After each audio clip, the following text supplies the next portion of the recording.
The Game of Life and How to Play It by Florence Scovel Shinn, Chapter 2, The Law of Prosperity. Yea, the Almighty shall be thy defense, and thou shalt have plenty of silver. One of the greatest messages given to the race through the Scriptures is that God is man's supply, and that man can release, through his spoken word, all that belongs to him by divine right. He must, however, have perfect faith in his spoken word.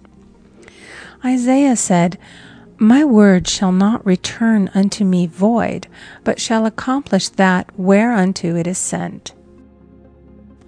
We know now that words and thoughts are a tremendous vibratory force, ever molding man's body and affairs.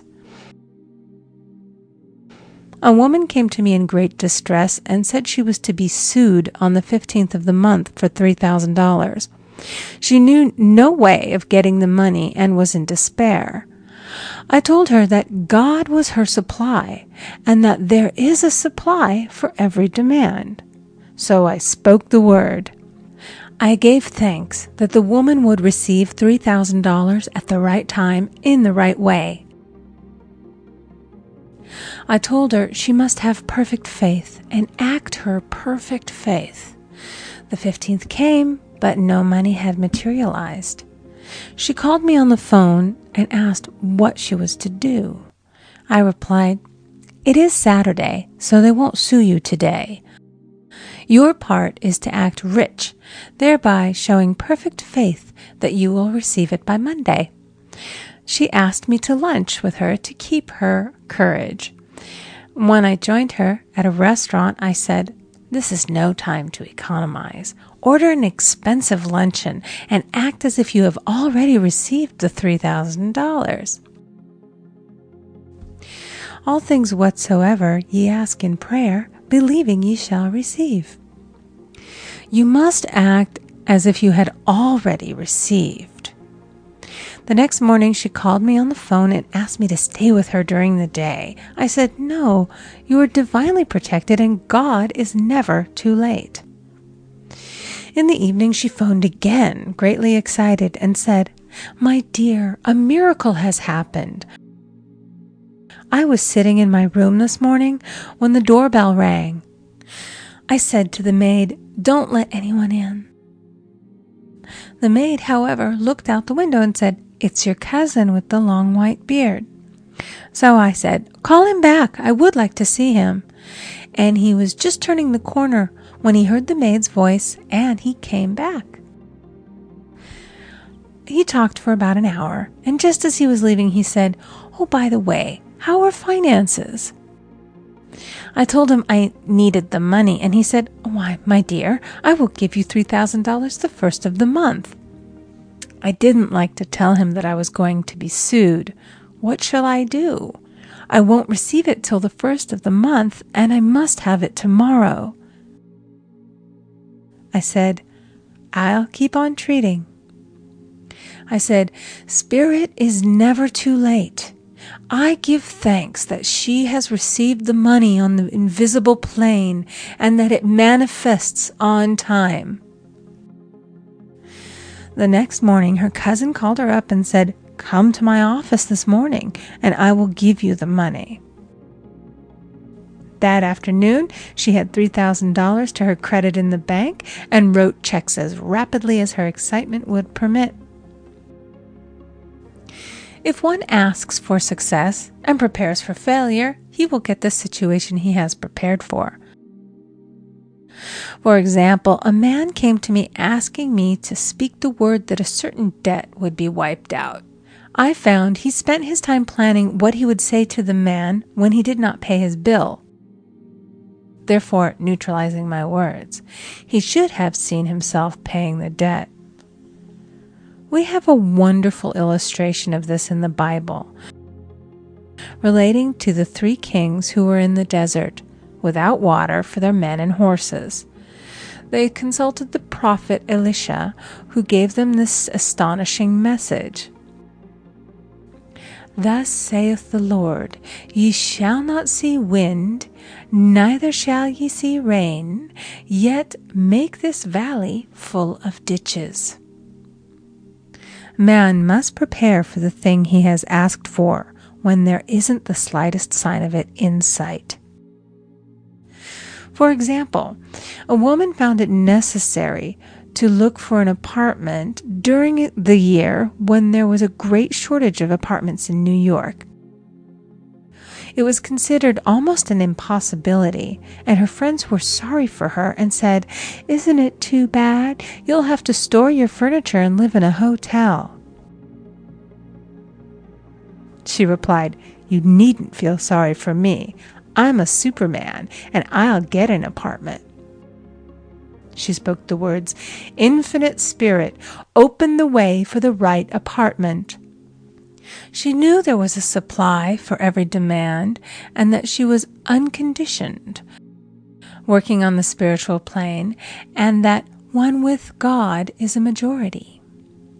She had contemplated buying new blankets when the tempter, the adverse thought or reasoning mind, suggested, "Don't buy the blankets. Perhaps, after all, you won't get an apartment and you will have no use for them."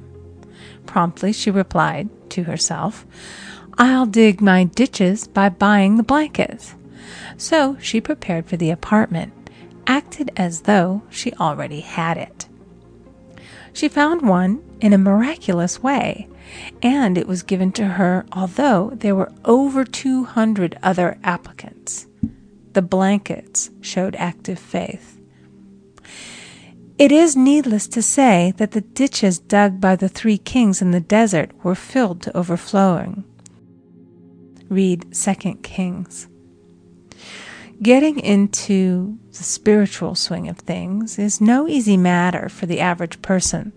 The adverse thoughts of doubt and fear surge from the subconscious. They are the army of the aliens, which must be put to flight. This explains why it is so often darkest before the dawn. A big demonstration is usually preceded by tormenting thoughts. Having made a statement of high spiritual truth, one challenges the old beliefs in the subconscious, and error is exposed to be put out. This is the time when one must make his affirmations of truth repeatedly and rejoice and give thanks that he has already received. "Before ye call, I shall answer." This means that every good and perfect gift is already man's, awaiting his recognition. Man can only receive what he sees himself receiving. The children of Israel were told that they could have all the land they could see.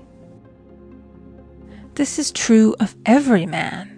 He has only the land within his own mental vision. Every great work, every big accomplishment has been brought into manifestation through holding to the vision, and often just before the big achievement comes apparent failure and discouragement. The children of Israel, when they reached the promised land, were afraid to go in, for they said it was filled with giants who made them feel like grasshoppers. And there we saw the giants, and we were in our own sight as grasshoppers. This is almost every man's experience. However, the one who knows spiritual law is undisturbed by appearance and rejoices while he is yet in captivity. That is, he holds to his vision and gives thanks that the end is accomplished. He has received. Jesus Christ gave a wonderful example of this. He said to his disciples, "Say not ye, there are yet 4 months, and then cometh the harvest? Behold, I say unto you, lift up your eyes, and look on the fields, for they are ripe already to harvest." His clear vision pierced the world of matter, and he saw clearly the fourth-dimensional world, things as they really are, perfect and complete in divine mind. So man must ever hold the vision of his journey's end and demand the manifestation of that which he has already received. It may be his perfect health, love, supply, self-expression, home, or friends. They are all finished and perfect ideas registered in divine mind, man's own superconscious mind, and must come through him, not to him. For example, a man came to me asking for treatments for success. It was his imperative that he raise, within a certain time, $50,000 for his business. The time limit was almost up when he came to see me in despair. No one wanted to invest in his enterprise, and the bank had flatly refused a loan. I replied, "I suppose you lost your temper while at the bank, therefore your power. You can control any situation if you first control yourself. Go back to the bank," I added, "and I will treat." My treatment was, "You are identified in love with the spirit of everyone connected with the bank. Let the divine idea come out of this situation." He replied, "Woman, you are talking about an impossibility. Tomorrow is Saturday. The bank closes at 12, and my train won't get me there until 10, and the time limit is up tomorrow, and anyway they won't do it. It's too late." I replied, "God doesn't need any time and is never too late. With him, all things are possible." I added, "I don't know anything about business, but I know all about God." He replied, "It all sounds fine when I sit here listening to you, but when I go out, it's terrible." He lived in a distant city, and I did not hear from him for a week. Then came a letter. It read, "You were right. I raised the money, and I will never again doubt the truth of all that you have told me." I saw him a few weeks later, and I said, "What happened? You evidently had plenty of time after all." He replied, "My train was late, and I got there just 15 minutes to 12. I walked into the bank quietly, and I said, 'I have come for the loan.' And they gave it to me without a question. It was the last 15 minutes of the time allotted to him, and Infinite Spirit was not too late. In this instance, the man could never have demonstrated alone. He needed someone to help him hold the vision. This is what one man can do for another. Jesus Christ knew the truth of this when he said, "If two of you shall agree on earth as touching anything that they shall ask, it shall be done for them of my Father which is in heaven." One gets too close to his own affairs and becomes doubtful and fearful. The friend or healer sees clearly the success, health, or prosperity and never wavers because he is not close to the situation. It is much easier to demonstrate for someone else than for oneself, so a person should not hesitate to ask for help if he feels himself wavering. A keen observer of life once said, "No man can fail if some one person sees him successful." Such is the power of the vision, and many a great man has owed his success to a wife or a sister or a friend who believed in him and held without wavering to the perfect pattern.